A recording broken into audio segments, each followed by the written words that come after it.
My mother disowned me for not paying for my sister's wedding. But I did this and changed the game. Hello, read it. My name is Ethan, and at 35 years old, I thought I knew the meaning of family. I believed that loyalty and sacrifice were the foundations that held us together. That no matter how hard life became, those bonds would always mean something. But standing in the wreckage of everything I thought I understood, I realized how wrong I was. The exhaustion didn't settle in all at once. It crept into my life slowly, like a leak in the roof that only reveals itself after a storm. Growing up, my family had always been a fractured unit. My father's departure when I was 10 had ensured that. He left with nothing but a hastily packed suitcase and a half-hearted promise to keep in touch. He never did. The responsibility of holding us together fell onto my mother, and eventually onto me. By the time I was 15, I was already handing over my meager paychecks from the grocery store to help with bills. My mother, constantly teetering on the edge of financial ruin, seemed to expect it. Back then, I didn't question it. I thought that was just what the eldest child did. As the years passed, my role solidified. My mother's financial struggles became my own. The responsibility to keep the lights on, to ensure the rent was paid, shifted onto my shoulders without so much as a discussion. I put my dreams of college on hold, opting instead to work long hours at a construction company, where every paycheck went straight into keeping our heads above water. Jessica, my younger sister, grew up in a different reality. 5 years younger than me. She was always protected, shielded from the harsh truths that defined my adolescence. Where I had stress and obligations, Jessica had freedom. Her teenage years were a series of carefree moments, punctuated by expensive birthday gifts, spontaneous vacations, and a car gifted to her the moment she turned 16. I convinced myself that this disparity didn't matter, that my role as the provider was a necessity, something that came with being the eldest, that maybe, just maybe, there would be a time when my sacrifices would be acknowledged, if not repaid. But then Jessica got engaged, and the foundation I had built my life upon began to crack. At first, the engagement seemed like any other family milestone, an opportunity for celebration.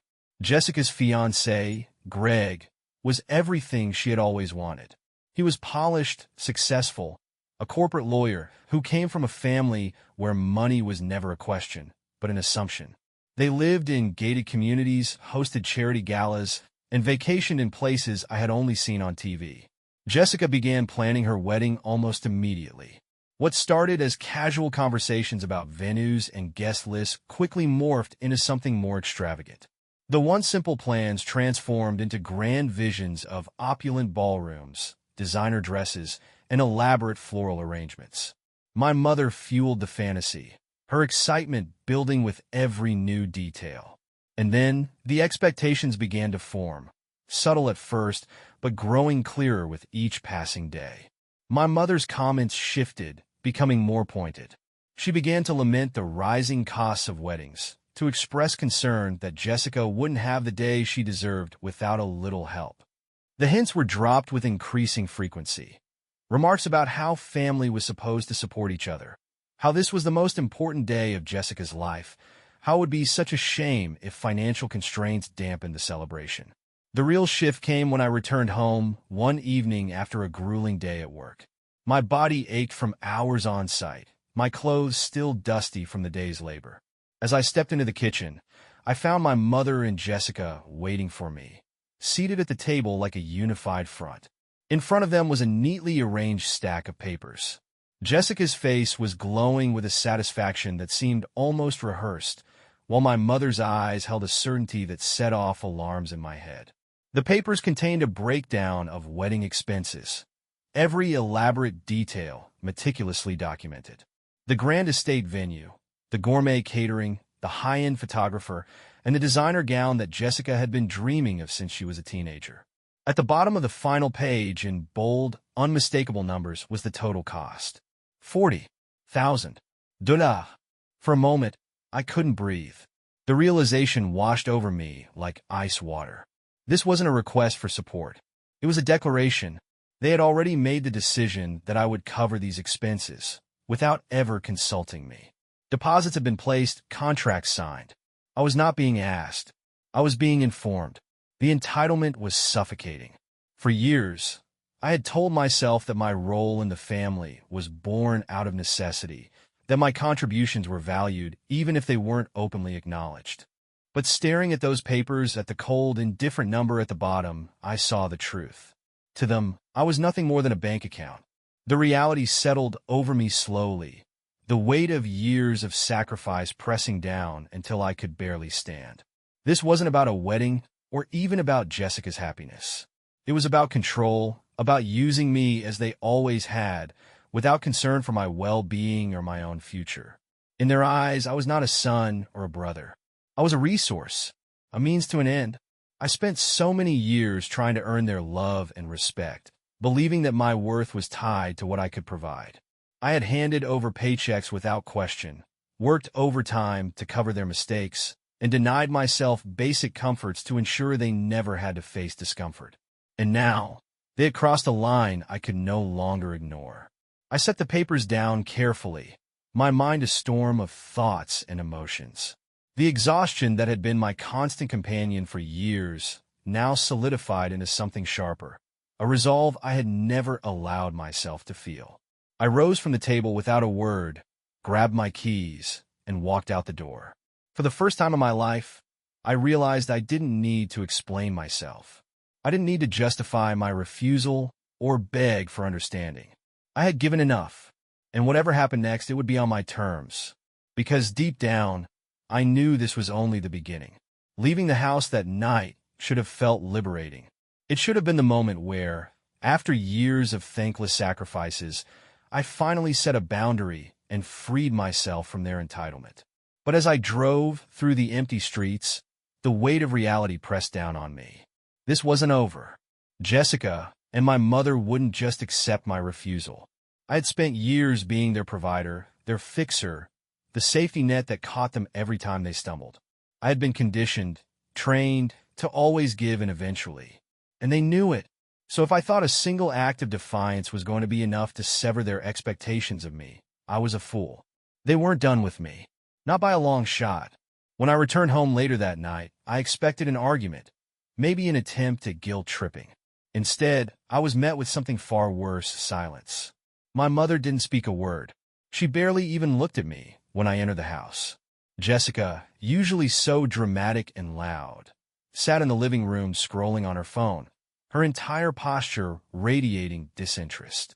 It wasn't anger. It wasn't disappointment. It was erasure. I knew this tactic well.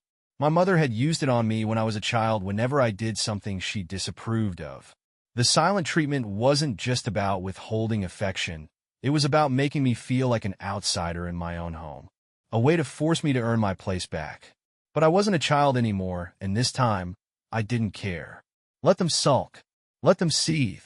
I had already made my decision. For 2 days, the cold silence continued. My mother moved around the house like I wasn't even there. Jessica made sure to leave her mess everywhere, her coffee cups and dirty plates mysteriously appearing in the spaces I normally occupied. It was all so juvenile, so predictable. Then, on the 3rd day, the shift came. My mother must have realized the silent treatment wasn't working because she changed tactics. She suddenly became warm, sweet, even concerned. She made dinner for the first time in months, a carefully curated meal of my favorite foods. She brought up old memories, talking about the times we laughed together, the moments when we were a real family. It was a carefully executed act, a rehearsed performance designed to plant a single poisonous thought in my mind. That I had overreacted, that maybe I had been too harsh, that I was the one tearing this family apart. I knew what she was doing, and yet the precision of it, the calculated kindness, made my stomach turn. She waited until after dinner to bring it up. She started slow, casually mentioning Jessica's wedding, the sacrifices everyone had to make for a happy family, the idea that money wasn't really the issue here. It was about showing support. But I wasn't biting.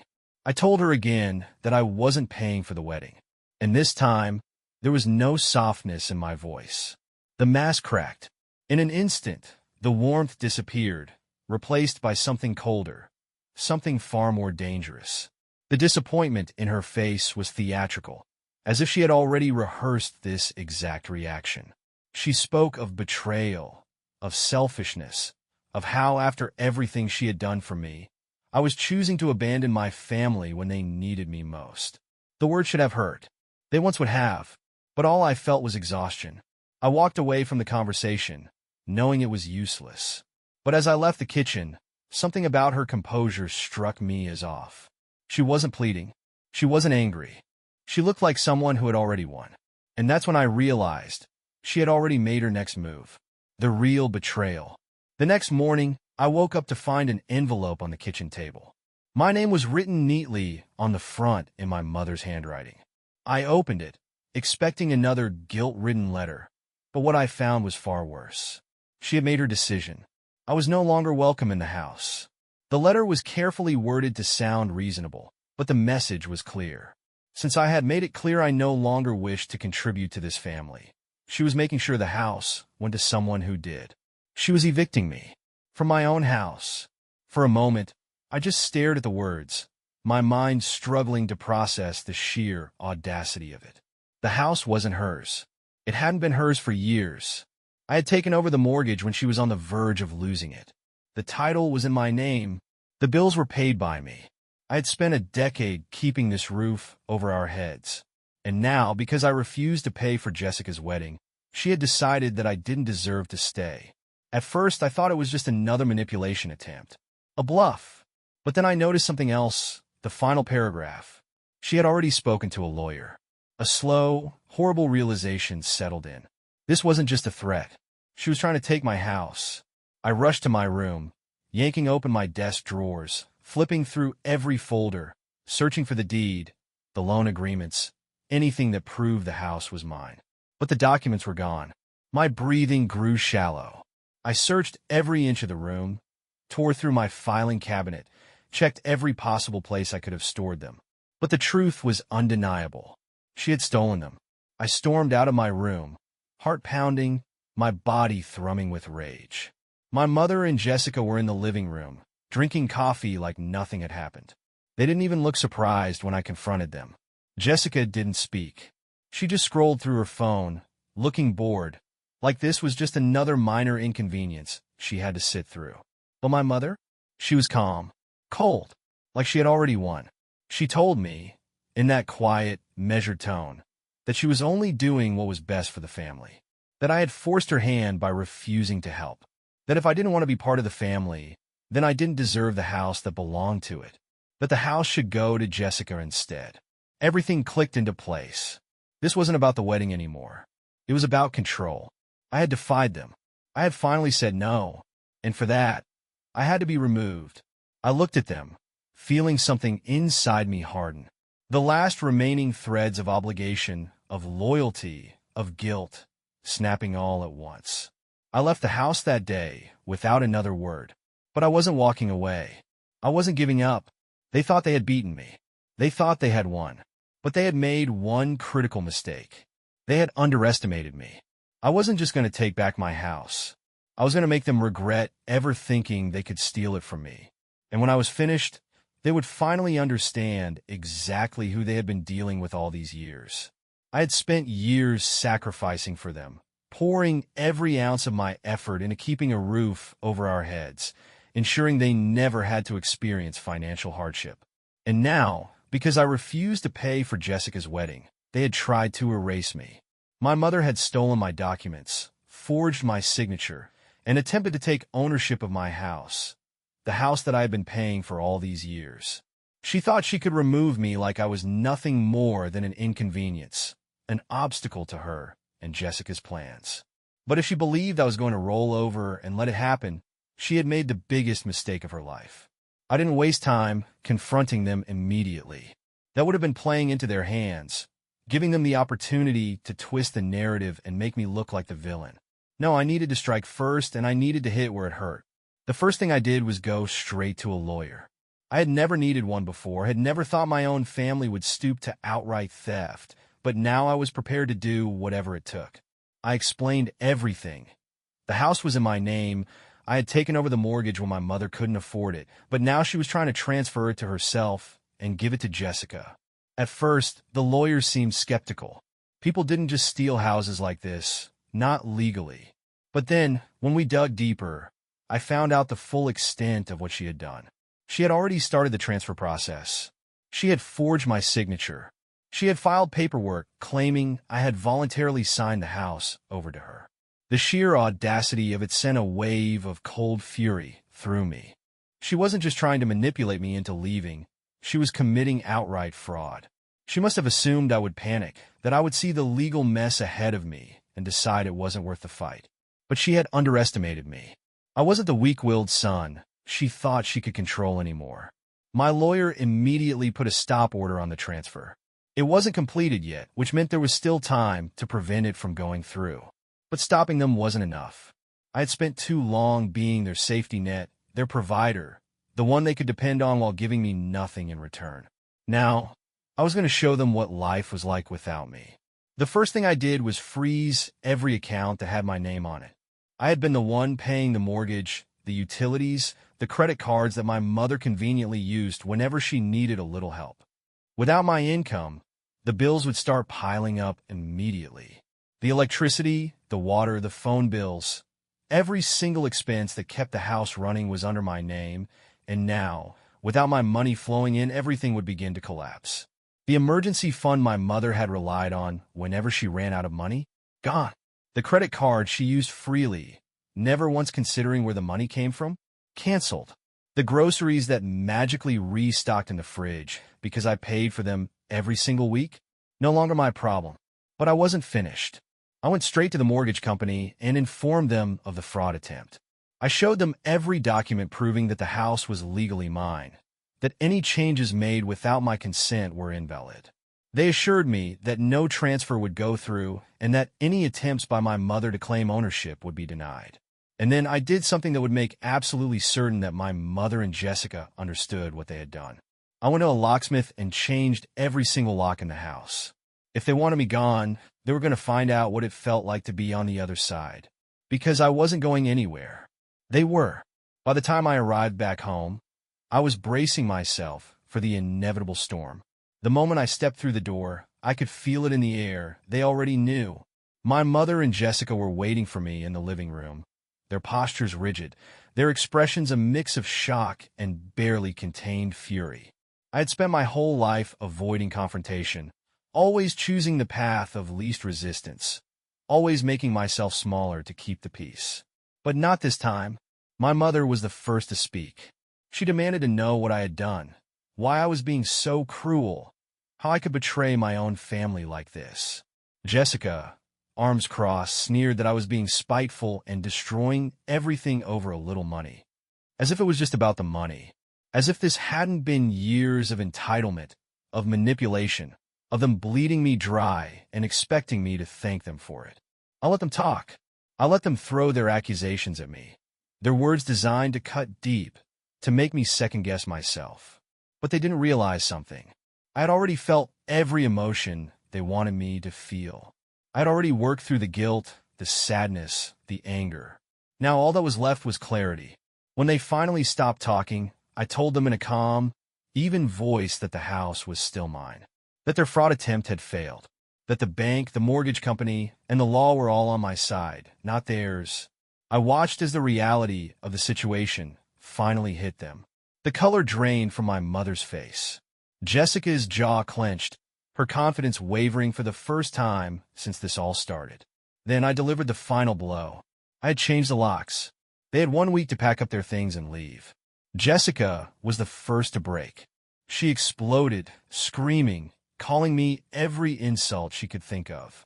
She said I was heartless, jealous, that I had always resented her happiness. She called me pathetic, a bitter failure who would never have a life of his own. But I didn't care. Then came my mother. Unlike Jessica, she didn't lash out. She tried a different tactic, begging. Her voice softened. Her eyes welled with tears. She told me I was her son, that family forgives each other, that we could work through this. She told me she had made mistakes, that she had acted out of fear, that she had only been trying to do what was best for Jessica. It was all bullshit, because if I had given in, if I had just paid for the wedding, she never would have considered this a mistake. She wasn't sorry for what she had done. She was sorry she had lost. I told her I wasn't changing my mind, that I had spent my entire life giving to them, and I was done. I turned to leave, but before I could take a single step, she said something that almost made me laugh. She told me I would regret this, that one day I would realize I had thrown away my family over something petty. I looked at her, really looked at her, and I realized something. I had already lost them. The moment I stopped being useful to them, I had stopped being their family. And that realization, it felt like freedom. I left them standing there, their world crumbling around them. And for the first time in years, I felt nothing but peace. Because I had won, and they had lost everything. Winning should have felt like an ending. I had stopped the fraud, reclaimed my house, and cut off my mother and Jessica from the financial support they had come to see as their birthright. I had given them a week to leave, and as far as I was concerned, this was over. But people like them don't just accept consequences. They don't admit defeat. They don't leave quietly. The first few days after I dropped the bombshell were filled with a tense, unbearable quiet. Jessica had locked herself in her room, refusing to even look at me, while my mother had reverted to her old tactics. The cold silence, the disappointed sighs, the lingering presence that was meant to make me feel guilty. But I didn't. For the first time in my life, I felt nothing for them. No obrigação, no pity, no guilt. They had made their choice the moment they tried to take from me. Then, on the fourth day, things changed. I had just come home from work when I noticed something was off. My mother and Jessica were in the kitchen, talking in hushed voices, their tones urgent. The moment I stepped inside, they went quiet, their heads snapping toward me like they had been caught doing something they weren't supposed to. Jessica grabbed her phone, typing something quickly before shoving it into her pocket. My mother, however, just gave me a long, unreadable look before turning away. I should have known then that they weren't done scheming. That night, I locked my bedroom door, something I hadn't done since I was a teenager. A strange, unsettled feeling crept up my spine, but I pushed it away, telling myself that this was almost over. I had no idea what was coming. The next morning, I woke up to the sound of voices outside. Not just my mother and Jessica, other voices. I pulled on a shirt and stepped into the hallway, my pulse already kicking up as I approached the front door. The moment I opened it, my stomach dropped. My mother had called the police. 2 officers stood on my doorstep, hands resting casually on their belts as my mother spoke to them in a trembling, tearful voice. Jessica stood beside her, arms crossed, her face set in a mask of self-righteous fury. My mother turned to me, her expression a perfect display of heartbreak and betrayal. She had told them I was kicking her and Jessica out unlawfully, that I had forced them out of her home with nowhere to go, that I had been erratic, aggressive, unstable. The sheer boldness of the lie made my vision go red. For a moment, one brief, fleeting moment, I almost doubted myself. I almost questioned whether I had truly been too harsh. That's what they wanted. They wanted me to feel guilty, to falter just enough that they could push their way back in. But I had spent years being manipulated by them, and I wasn't about to let them win now. I took a breath, steadying myself before speaking. I told the officers the truth.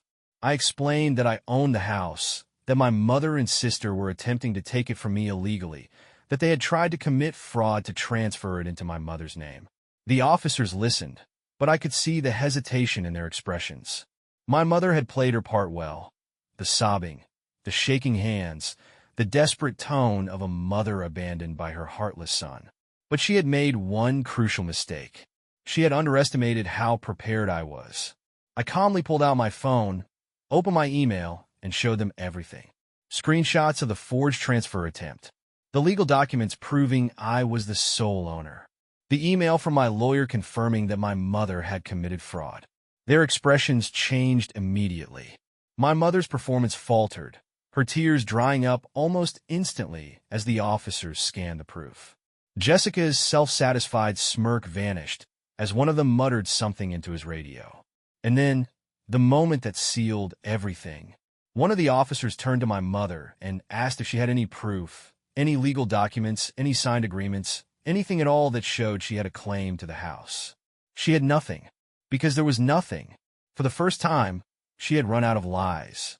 The officers didn't arrest her, not yet. But they made it clear that this was a civil matter, that she had no legal right to stay in the house, and that if she refused to leave by the deadline I had given, I could file for a formal eviction and have her removed by force. The look on her face at that moment was something I would never forget. Pure, sidingatred. I had won, but she wasn't done fighting back. After the police left, the house fell into a charged silence. Jessica slammed the front door, storming upstairs, and I could hear the frantic sounds of her packing. My mother, however, stayed rooted in place, staring at me with something cold and venomous in her eyes. Then she smiled, a slow, cruel smile that sent a chill down my spine. She told me I had made a huge mistake, that I thought I had won, but I had no idea what was coming next. Then she walked upstairs, calm, too calm, and for the first time since this all started, a flicker of doubt crept into my mind. I found out exactly what she meant the next day. When I arrived at work that morning, my boss was waiting for me, expression tight, lips pressed into a firm line. He pulled me aside, his voice clipped and professional, as he told me there had been a complaint. An anonymous tip had come in, accusing me of workplace misconduct. I felt my blood turn to ice. There was no doubt in my mind who was behind it. Jessica. I had seen her on her phone that night in the kitchen, typing furiously before shoving it away. She had been waiting, planning, readying her attack. I could hardly focus as my boss explained the nature of the complaint. Harassment, inappropriate conduct, creating a hostile work environment. It was all fabricated, completely baseless. I had been at the company for years without a single issue, but now, because of a nameless, faceless tip, my entire career was suddenly in jeopardy. Jessica wanted revenge, and if she couldn't ruin my life by taking my home, she was going to destroy everything else. I felt something inside me harden. I had let them get away with too much for too long. This wasn't just about a house anymore. This was war, and I wasn't going to let them win. Not this time. Losing the house wasn't enough for them. My mother and Jessica had already failed at stealing it from me, had been humiliated in front of the police, and were finally being forced out of a home they had long since decided was theirs. But that wasn't enough. Jessica had to take it one step further, and now, because of her, my job, my entire career, was in jeopardy. I had no doubt she was the one who had filed the anonymous complaint. It was her final, desperate act of revenge. If she couldn't take my house, she would take my livelihood. She would make sure I had nothing left, all because I had refused to be their personal ATM. I had spent too many years being manipulated by them, too many years letting them walk all over me. By the end of the week, they were gone. The house was mine, fully, completely. For the first time in years, I stood in my own home and felt at peace. No lingering sense of obligation. No weight of financial burdens that weren't mine to carry. No toxic voices telling me I owed them more. They had tried to take everything from me. In the end, they were the ones who lost everything. And I had never felt so free.